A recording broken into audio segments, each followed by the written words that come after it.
em torno do Rio Grande do Sul, que é um movimento que, de certa forma, me alegra, nos alegra, e mostra também algo que, de certa forma, nós africanos temos, que é essa comunhão, essa unidade, esse espírito de coletividade, que está impregnado e ficou mais assim, veio mais à tona no momento com essa situação de crise, né? Então, é pensando nisso que nessa semana, eu fiquei me deparando com um dilema, né? Que é pensar a respeito da igreja em tempos de crise, ou ser cristão em tempo de crise. E talvez alguém vai dizer, mas aqui no Brasil não tem crise, né? Crise é nos países distantes do Brasil e tal. Mas nós estamos vendo que ninguém está fora ou distante da situação caótica de crise, tá? Eu sei que alguns já estão aqui olhando e falando, ele não vai começar orando? Não tem problema, a gente vai orando, a gente vai falar com Deus e a gente vai esperar que o Espírito Santo possa nos orientar aqui. Podemos orar agora? Deus, no nome de Jesus, obrigado por seu amor, por sua graça, por sua misericórdia. Obrigado por tudo que o Senhor tem feito, por tudo que o Senhor vai fazer. Pai, venha falar para nós nessa manhã. No nome maravilhoso de Jesus, é a tua direção que nós pedimos. Amém? Então, foi pensando nesse tema, foi pensando nessa questão. Eu sou horrível para dar tema em sermões, muito horrível. Não só em sermões, mas qualquer trabalho, inclusive de faculdade que eu faço, sou horrível. Às vezes eu peço que alguém dê tema para mim e eu simplesmente desenvolva. Mas pensando nesse tema que eu falei aqui para vocês, eu me debati também outramente com outro problema, com outro dilema. Qual texto para falar sobre crise? E talvez alguém vai dizer, Emiliano, isso não é pergunta, porque a Bíblia está cheia de crise. O que temos mais na Bíblia é cenários sobre crise. E eu consegui um texto que o Espírito Santo falou muito para mim essa semana. É um texto que eu, na verdade, leio pouco nele, mas que hoje, essa semana, eu fui atormentado por ele. E até ontem eu estava decidindo ainda se eu falaria sobre ele. Tem textos assim que nos angustiam, né? E que nós ficamos relutantes. Não, aqui não dá para falar esse texto. Eu fiquei pensando, qual texto eu falaria para PIB Campinas, né? E eu pensei em Obadias, ou Abdias, ou Abadias. Só o nome já é complicado, viram, né? Algumas traduções, Obadias, outros Abadias, outras Abdias. Então, só no nome já começa a complicação. Então, eu queria ler com vocês sobre Abdias ou Abadias. E é um texto bastante curtinho, né? Até às vezes é por isso que é esquecido, porque é o menor texto do Antigo Testamento, curto demais. E por causa disso eu vejo que muitas das vezes a gente não se atém muito ao que é dito aqui. Mas esta semana eu fui tremendamente enriquecido por ele e eu acredito que a igreja também possa ser enriquecida por ele. E eu vou ler aqui no versículo 10. Versículo 10, não sei se já encontramos todos. O Senhor diz ao povo de Edom, vocês maltrataram e mataram os seus irmãos, os descendentes de Jacó. Por isso vocês serão destruídos, e a desgraça os acompanhará para sempre. Quando o inimigo derrubou os portões de Jerusalém, entrou na cidade e tirou todas as coisas de valor, vocês não se importaram com isto. Quando aqueles estrangeiros tiraram a sorte para ver quem ficava com as riquezas, vocês fizeram a mesma coisa. Mas vocês não deviam ter ficado alegres com a desgraça dos seus irmãos de Judá. Não deviam ter olhado com prazer quando eles foram destruídos. Não deviam ter zombado deles quando eles estavam aflitos. Quando o meu povo foi derrotado, vocês não deviam ter entrado em Jerusalém, nem deviam ter ficado alegres com a alegria deles. Quando eles sofreram a derrota, vocês não deviam ter roubado os seus bens. Não deviam ter esperado nas encruzilhadas para matar os que procuravam fugir. nem deviam ter entregado ao inimigo o que escaparam com vida. O Senhor Deus diz: está chegando o dia em que eu vou julgar todas as nações. Aí vocês, edomitas, pagarão pelas suas maldades. Aquilo que vocês fizeram com outros será feito com vocês. O meu povo já foi duramente castigado no meu Monte Santo. Todas as nações vizinhas sofrerão um castigo ainda mais duro. Serão castigadas e desaparecerão.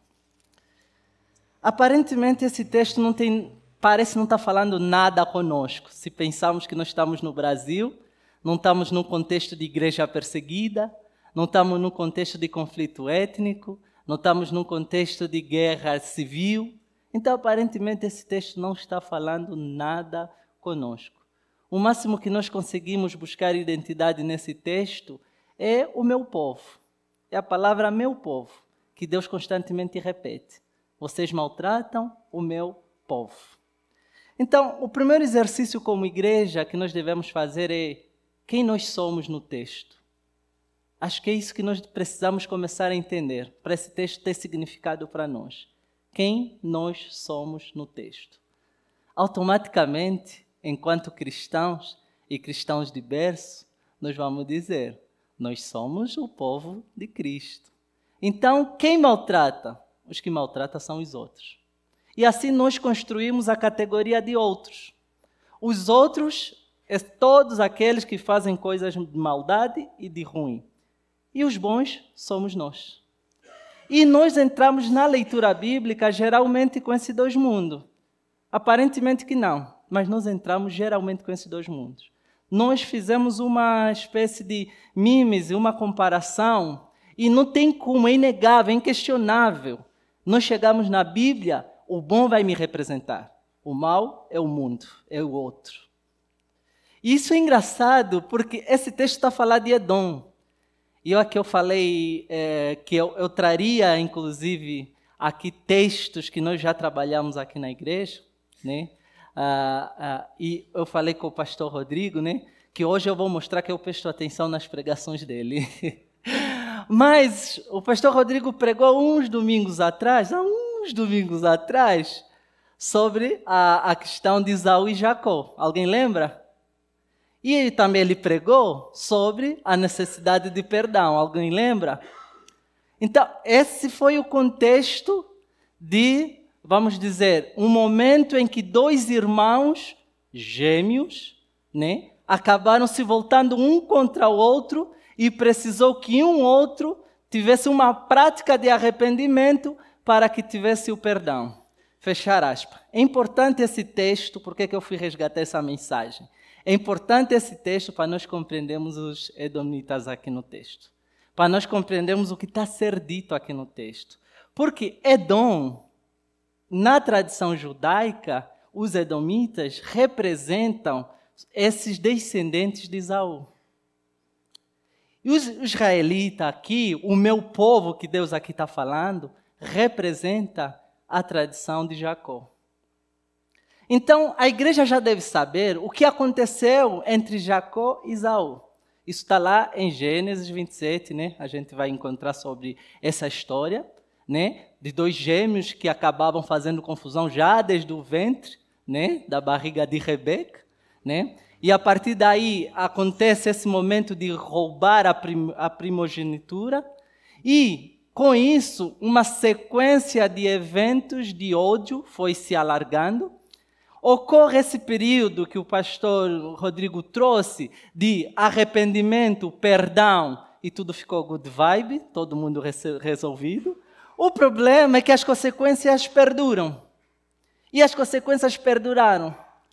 E quais são essas consequências? Os descendentes desses sujeitos acabaram carregando esse ódio entre uns aos outros. E aí vai acontecer mais um episódio. Quando nós vimos lá Davi em 1 Reis, né? Quando ele vai entrar na cidade dos Edonitas e vai matar todos os varões, nós vimos sobre isso. E ao fazer isso, esses Edonitas ficam circunscritos dentro da, vamos dizer, dentro do poderio, né, judaico, dentro do poderio israelita. mas eles sempre se sentem como sujeitos não pertencentes. E eles vão fazer o quê? Nutrir um ódio. Eles vão nutrir um ódio que vai se alargar anos e anos, gerações e gerações, até que vai surgir um momento deles de vingança. É importante fazer isso, porque uma das falas do pastor Rodrigo foi que o ódio acaba adoecendo a alma, o espírito, e acaba nos desumanizando e nos monstrificando, de certa forma. Nos tornamos monstros. E ao fazer isso, muitas das vezes, a gente perde essa graça de Deus, perdendo no sentido de perder do horizonte, de não saber mais o que nós estamos fazendo, né? E isso vai ficar muito claro quando nós tentamos trazer isso para a contemporaneidade. Mas ficando no tempo bíblico, o que isso causou em termos práticos? Esse povo foi alimentando esse ódio, até que vai surgir, isso no século IX antes de Cristo, tá? Vai surgir a Jeroão, que vai libertar esse povo, os edonitas. Então eles vão ser independentes dos israelitas, e ao serem independentes, eles ainda assim, mesmo tendo essa independência, vão lembrar constantemente dos tempos em que eles foram aprisionados e dessa época em que os seus irmãos se voltaram contra eles. O tempo vai caminhando, talvez como já estamos aqui fazendo história, né? Isso é um pouquinho de história mesmo, e como historiador é importante nós trazermos esse pano de fundo. E ao caminhar dos tempos, vai chegar... Por que eu estou fazendo isso? Para nós chegarmos em 587. 587 a.C. é um marco importante. Nós cristãos deveríamos saber isso, né? Por que é importante? 587, 86, 87. Começa no 85. É o momento do exílio babilônico. Né? Então, esse momento do exílio babilônico, em que a Babilônia vai entrar, vai invadir Jerusalém, vai destruir o templo, vai acontecer tudo isso. No meio de tudo isso, tinha lá uns irmãos, que são os edonitas, que entenderam que aquele era o momento deles de vingança. Pronto, hoje é o dia. Hoje é o dia em que eu vou fazer aliança. Aliás, nem preciso fazer aliança, eu só vou assistir de camarote à queda desses sujeitos que nos oprimiram. E aqui começa a ganhar semelhança conosco, né? Aqui começa a ganhar semelhança conosco. Vou assistir de camarote à queda desses sujeitos que me pisotearam. Por que eu falo começa a ganhar semelhança conosco? Porque nós estamos muito acostumados com uma teologia triunfalista, né? Em que nos colocamos no centro e a partir disso nós temos essa necessidade de ódio e a partir dessa teologia isso fica nos consumindo e apenas orando pelo dia em que vamos ver as pessoas que um dia nos oprimiram caindo aos nossos pés, se dando mal. E aí alguém vai dizer, tá, Emiliano, mas isso é bíblico? Depende. De que Bíblia estamos lendo, de que perspectiva estamos lendo, de que ótica estamos lendo, porque pela ótica de Jesus, não. Jesus é aquele que diante da mulher adúltera, o que ele fez? Estava sendo apedrejada e ele cessou. Para a cultura da época, eles tinham razão de o fazer. Mas Jesus disse, não, esse não é o vosso momento de brilhar e não é assim que vocês brilham. Não é desse jeito que vocês brilham. Jesus é aquele que diante da crucificação tinha um ladrão, 2 ladrões ao seu lado. Um deles disse, tenha perdão de mim, lembra-te de mim no paraíso. E ele disse, ainda hoje mesmo estarás comigo. A forma dos sujeitos, das pessoas brilharem, não é pisoteando outros sujeitos dentro da cultura do reino de Deus. A forma de você brilhar não é sentindo raiva ou torcendo para o insucesso do outro dentro da cultura de Deus. Eu sei que isso é muito bom dentro da nossa cultura de competição e que todo o tempo nos obrigam a competir uns com os outros e que até eu tirar um 8 numa nota da faculdade, se torna bom até que o outro não consiga tirar 9. 8 é boa nota, mas só se ninguém tirar 9. 9 é excelente, mas só se ninguém tirar 10.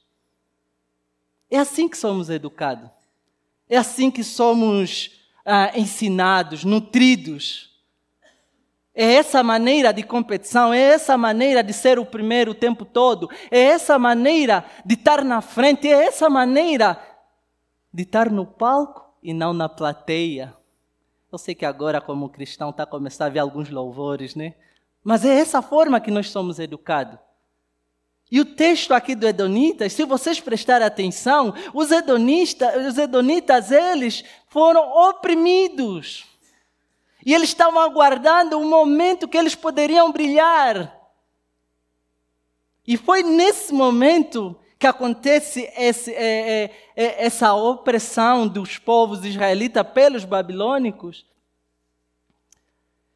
que virá a mensagem de Abdias no sentido de reprová-los. E acho que agora começa a fazer sentido o texto. Porque qual foi a reprovação que Deus faz sobre os edonitas? Eu gostaria de ler aqui numa outra versão, mas agora na versão A Mensagem. Não sei aqui quem tem a Bíblia A Mensagem. Porque tem partes assim interessantes que talvez não fica muito elucidado em outras versões. Quem tem a Mensagem, por favor, acompanhe aqui a leitura. Ele vai dizer: vocês foram tão maus quanto eles. Vou começar. Por causa do crime cometido contra seu irmão Jacó, vocês serão desprezados por todos e perderão seu lugar na história. Naquele dia, vocês ficarão parados sem fazer nada, enquanto os estrangeiros levaram o exército do seu irmão para o exílio. Lembram? O exílio babilônico, é o que está a ser dito aqui. Estrangeiros ímpios invadiram e saquearam Jerusalém e vocês ficaram parados, olhando. Lembram? É o nosso momento de brilhar, né? Agora, esse momento ideal para sambar em cima do inimigo, né? Como diria aí as frases populares. Estrangeiros ímpios invadiram e saquearam Jerusalém e vocês ficaram parados olhando. Vocês foram tão maus quanto eles. E aqui entramos num campo, então, que a omissão é também uma forma de pecado. Pecado não é só ação. E aqui entramos também no âmbito do crime, né? Do direito. O crime é toda ação ou omissão. E pecado é ação ou omissão. E o texto aqui, o profeta, está dizendo, vocês olharam, ficaram parados. E não só olharam como ficaram parados, como vocês deixaram eles entrarem. E ele vai continuar dizendo: vocês foram tão mal quanto eles, vocês não deveriam ter se alegrado com a desgraça de seu irmão quando ele estava estirado no chão, acabado. Vocês não deveriam ter se alegrados. E vocês se alegraram. Vocês não deveriam ter rido e desdenhado dos seus filhos de Judá quando eles caíram com o rosto na lama. Vocês não deveriam ter esbravejado quando a desgraça deles se agravou. Vocês não deveriam ter tirado vantagem do meu povo quando a vida deles estava em frangalhos. Vocês seriam os últimos. E essa questão aqui, eu quero que fique assim bem patente em nossa mente. Se entender, se conseguirmos memorizar. Eu lembro que em Angola, quando eu dava aula para a escola bíblica de crianças, tinha um verso de memorização. Não sei se aqui também, que é o verso de decor, que você vai ter que pensar nele a semana toda E no domingo que vem, você vai ter que apresentar ao monitor e às vezes tinha recompensa. Acho que hoje não recomenda-se muito essa recompensa, né? Mas às vezes tinha recompensa. Eu decorava pela recompensa, tá? Mas aquilo ficava na cabeça, né? E esse texto aqui é importante, eu quero que fique em nossas mentes. Quando aqui o profeta diz: vocês seriam os últimos de quem eu esperaria diversão à custa dos problemas deles, da sua nação em frangalhos. Vocês seriam os últimos a quem eu esperaria uma atitude dessa. Vocês seriam os últimos a quem eu esperaria uma atitude dessa. Por que isso é importante? Porque a gente só espera a atitude de alguém, talvez que vale a pena, que é do nosso interesse, ou porque ou que temos expectativa sobre, certo? Geralmente a gente espera algo disso. Quando alguém já espera um sujeito, já sabe que aí só vem coisa ruim, a gente não espera nada. Inclusive a gente fala desse, a gente não espera nada. E Deus aqui está dizendo: vocês seriam os últimos que eu esperaria uma atitude dessa. É importante a gente entender isso, porque aí começamos a entender o nosso lugar na história bíblica. Porque nós também somos igreja do qual Deus espera coisas. Deus espera coisas da nossa igreja. Deus espera coisas de mim. Deus espera coisas de vocês. Deus espera coisas de cada um de nós. Deus tem expectativa sobre nós. Não importa quem nós sejamos, se nós somos de Jacó, se nós somos de Esaú, se nós somos de Isaac, se nós somos... Não importa. Não importa qual lugar da história onde nós estejamos. Deus espera coisa de nós. E a mensagem aqui está nos dizendo: vocês eram os últimos que eu esperaria tal coisa. Eu não sei qual é o lugar onde nós temos ministrado, onde nós temos estado em como louvor a Deus. Estou falando de nossos trabalhos, de nossas famílias. Estou falando de nossas relações pessoais. Não faço ideia, mas uma coisa eu sei: Deus espera coisas de você nesse lugar. E a pergunta que não quer calar é: o que Deus tem falado? É uma mensagem de que continue filho meu, filha minha? Ou é uma mensagem de que até você eu esperaria coisas de ti, mas não coisas como essa? Isso também é muito comum, geralmente as pessoas que nos conhecem como cristão, depois de nos aprontarmos em alguma coisa e as pessoas virem falarem: eu esperaria coisa, mas você não. E aqui que o texto está aqui dizendo, então significa que Edom não é um povo esquecido, como muitas vezes as pessoas retratam Edom. Não é um povo fadado à maldição, um povo maldoso. Edom não é um povo que de certa forma estava, vamos botar aqui, predestinado a cometer constantemente injúria contra seu irmão. Não, Edom é apenas sujeitos assim como nós, que nos dissemos boa praça, mas que nutriram um ódio e que no meio disso se perderam. Os edonitas são esses. Então são excessivamente humanos, tal como nós. E que, se não nos monitorarmos com os valores do reino, a gente também pode nos perder no meio do caminho. É isso que aconteceu com os edonitas. E Deus esperava coisa boa dos edonitas. Por isso que ele aqui vai dizer: eu não esperava tal coisa de vocês. Vocês não deveriam ter tirado a roupa deles quando estavam caídos ao chão, indefesos. E vocês não deveriam ter ficado esperando nas cercanias, dificultando a passagem dos fugitivos. Nossa, agora aqui foi bem novo testamentário, né? Quando Jesus vai falar de que não sai da porta, né? Mas, aliás, não entra, mas também não sai. Fica na porta, dificultando a passagem dos que querem entrar no Evangelho. É o que o profeta aqui está dizendo. Vocês não só cercaram, não só se omitiram, mas como ficaram na porta, cercando quem fugisse. Isso parece um mundo distante. Agora eu quero que vocês venham comigo, vou vos transportar no ano de 1994, mais um pouco de história.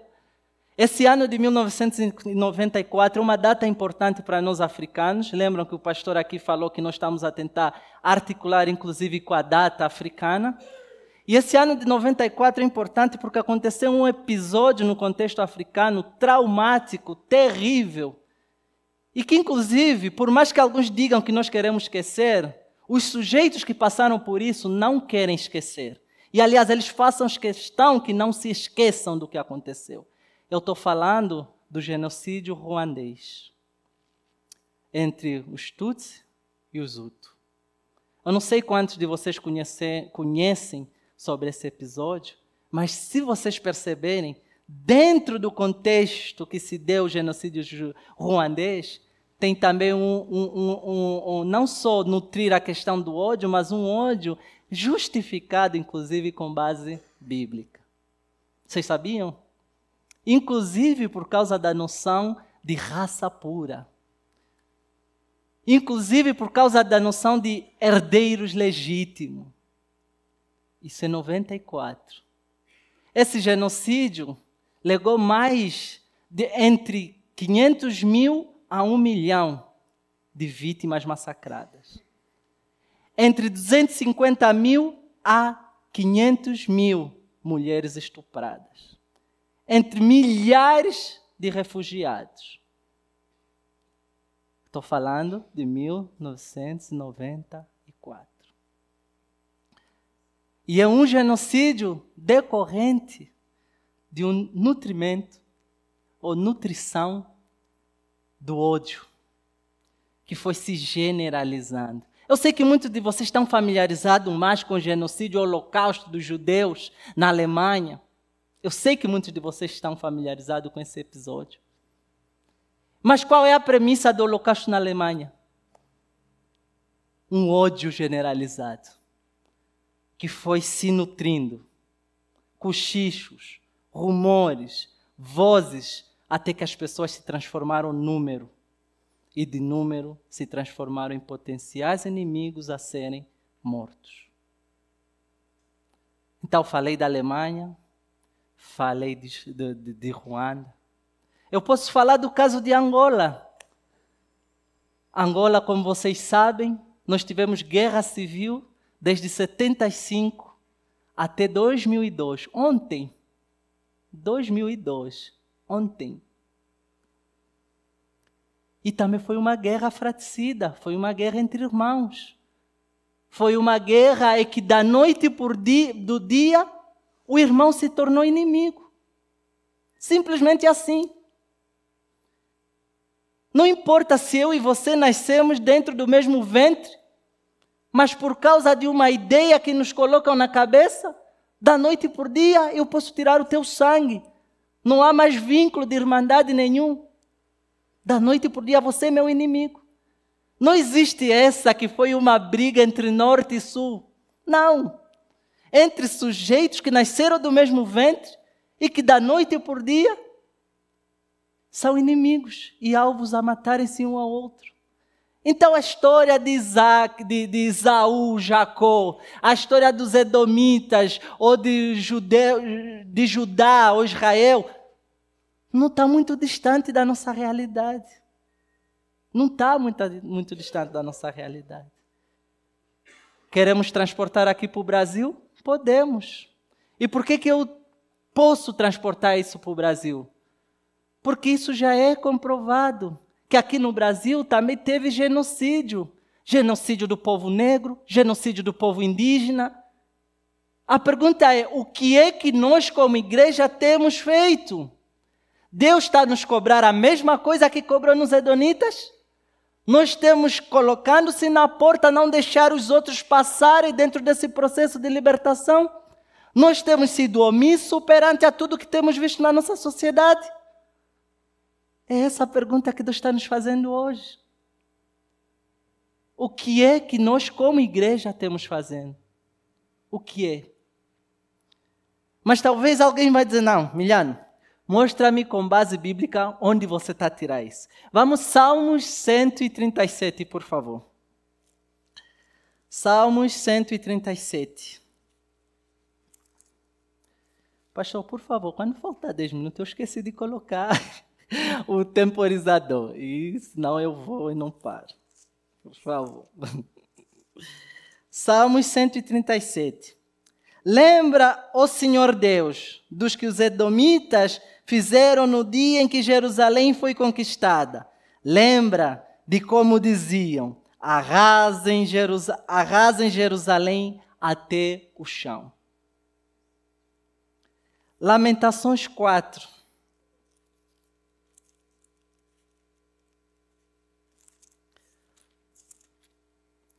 Lamentações 4, 21. Vocês, povos de Edom e de Uz, podem rir, alegrem-se enquanto há tempo, pois a sua desgraça também está chegando.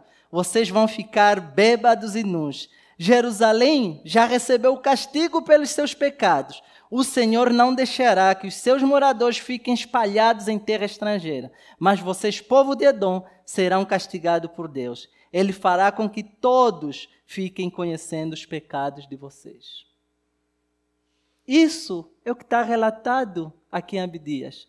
O versículo 1 até o versículo 13 é Deus relatando sobre esse povo Edom, que tinha um bom lugar, vamos dizer, tinha uma geografia bem localizada, se tornaram ricos e que por causa disso começaram a fazer desdém do povo de Jerusalém. E aqui o salmista está lembrando esses episódios. E vamos finalizar, para não andarmos muito pela Bíblia, porque vamos encontrar esse relato em todo. É Amós 1, por favor. Amós 1. No versículo 11. O Senhor Deus diz, o povo do país de Edom tem cometido tantos pecados, mas tanto mesmo, isso aqui é engraçado, ele repete, não sei na vossa versão, na minha ele fala. Não sou eu que estou repetindo, é o texto, tá? O povo de Edom cometeu tantos pecados, mas tanto mesmo, que eu tenho de castigá-los. Ou seja, eu não quero castigá-los. Mas é tantos que não dá olhando só. Está demais. Sabe quando o pai olha para o filho e fala, já passaste o limite? É bem isso que Deus aqui está falando. Eles passaram do limite. Passaram do limite do bom senso. Passaram do limite. A sede e a vingança levou-os num estado insuportável. Daí talvez entendemos porque Deus diz, a vingança me pertence e não a vocês. A gente passa dos limites e eles passaram dos limites. E ele vai dizendo, fizeram guerra contra os seus irmãos, os israelitas, e não tiveram dó nem piedade, compaixão, amor. A raiva dos edonitas não parou. Lembra o legado de nutrir o ódio? A raiva não cessou, mesmo depois do povo já estar mal, ainda assim eles queriam continuar. Não cessou. E eles conservaram o seu ódio para sempre. É preciso entendermos aqui que o que estou tentando fazer com vocês e o que o texto tenta mostrar não é demonizar um povo e endeusar outro povo. Em nenhum momento o texto faz isso. Quando Deus fala meu povo, é porque é o povo oprimido nesta situação. Sabe por que eu digo isso? Porque no mesmo texto de Amós, depois de falar do pecado de Edom, o profeta vai falar do pecado do povo de Judá. No versículo 4, capítulo 12, ele vai dizer, o povo de Judá tem cometido tantos pecados, tantos mesmos, repete a mesma sequência, que eu tenho que castigá-los. A mesma coisa. Eles rejeitaram a minha lei e desobedeceram os meus mandamentos, adoram os mesmos deuses falsos que os seus antepassados adoraram. Por isso eu vou pôr fogo na terra de Judá e esse mesmo fogo destruirá as fortalezas de Jerusalém. Então vocês percebem que é a situação de opressão que Deus se coloca em qual o povo ele aqui está defendendo? E o que o profeta está trazendo aqui é sobre isso. É tentando nos trazer na memória esse todo momento. É todo momento a gente criar esse bom senso de entender dentro da história quem nós estamos sendo. Quem nós estamos sendo na nossa história brasileira. Na nossa história de PIB do Brasil. Na nossa história do Brasil, vamos dizer, sociedade. O que nós estamos sendo? É essa a pergunta que nós devemos nos fazer. E a partir disso, vamos recalcular a rota, que é um termo bonito, tá? Obrigado, pastor. Recalculando a rota. É preciso fazermos isso o tempo todo. E recalcular a rota significa, sobretudo, passar pelo perdão. Jacó entendeu isso, né, pastor Rodrigo? Jacó entendeu isso. Ele recalculou a rota. E esse recalcular a rota mexe conosco. É doloroso, porque mexe com a nossa história. Mexe com a nossa tradição. Mexe com quem nós somos. Mexe com as coisas mais escondidas de nós mesmos. O que nós temos sido. Nesse recalcular a rota não há máscaras. Porque é eu com eu mesmo. Então não tem como. Então eu tenho que recalcular isso. A partir do quê? Do diálogo.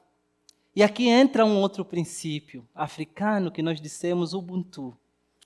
Ubuntu é um princípio básico que norteia a nossa vivência enquanto africano.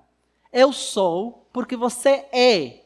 Ou seja, a minha humanidade, ela é de facto porque existe em oposição ou em consequência de alguém que está ao meu lado que justifica ou legitima essa humanidade. Então eu sou para com um outro.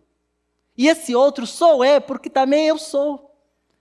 E a partir disso alguém vai dizer, mas como é que isso se dá na prática? Isso se deu na prática sul-africana, após o apartheid, que eu sei que vocês também conhecem muito bem, né? Depois de vários anos de segregação racial, após Nelson Mandela ser liberto, depois de várias lutas que vocês conhecem bem, Nelson Mandela entendeu que a guerra civil não era o caminho e que se ele quisesse criar uma nova África do Sul, ele precisaria partir pelo caminho do poder do amor.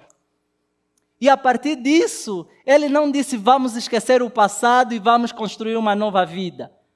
O povo de Judá tentou fazer isso e os edomitas não esqueceram. Então o que é que Nelson Mandela ele fez?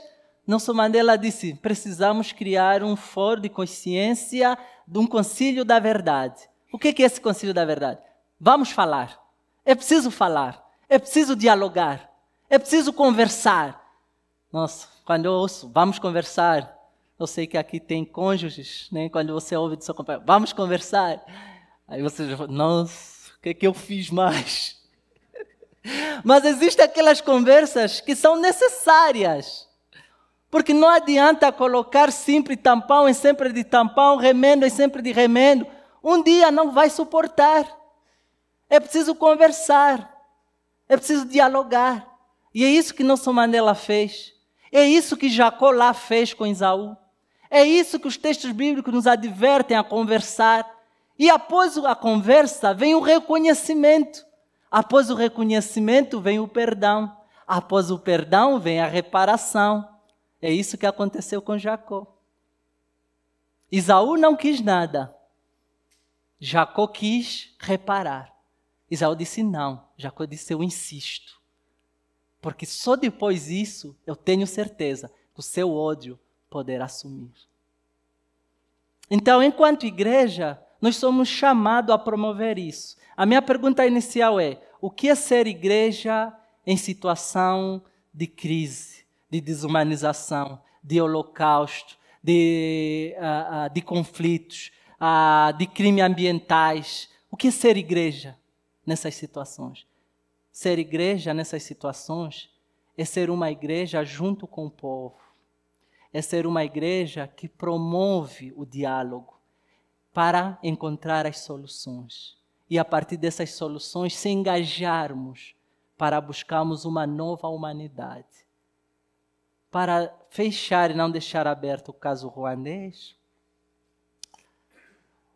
após todo esse período, todo esse holocausto, também criou-se uma noção de reconciliação, criou-se um feriado nacional, e hoje é inadmissível que alguém tente esconder o episódio do holocausto. É falado abertamente, e a partir disso criaram-se uma nova ideia, uma nova sociedade de Ruanda. Ruanda é um dos países que mais cresce em África. E se nós pensarmos que o episódio aconteceu muito recente, podemos dizer que a situação do diálogo, a situação do perdão, a situação do amor, ou se nós quisermos, o poder do amor, do diálogo, do perdão, da reparação, teve efeito no Ruanda. África do Sul, mesma coisa. Naquela situação, naquele momento, teve efeito. Então, o que a Bíblia nos ensina como igreja é nós procurarmos, olharmos, enxergarmos, para procurarmos entender qual é o nosso lugar dentro desses conflitos sociais que nós temos aqui no Brasil, aqui em Campinas. Eu me alegro que a igreja está começando a entender isso, até mesmo vendo o que aconteceu, essa toda a movimentação que eu vi no Rio Grande do Sul. É uma noção de igreja que nós estamos criando, que nós estamos nutrindo, de que a igreja ela é uma extensão da sociedade e que a igreja é menos um desfrutar de Deus e mais uma ação de Deus para o mundo. Acho que nós entendemos essa definição. Nós somos menos um desfrutar de Deus e mais uma ação de Deus para o mundo. E é com esse espírito de comunidade, esse espírito de unidade, de comunhão, que estão sobre a comum unidade enquanto sociedade, enquanto humanos e enquanto cristãos e transfusor dos valores do reino, que eu convido aqui o pastor para nós celebrarmos aqui a ceia do Senhor.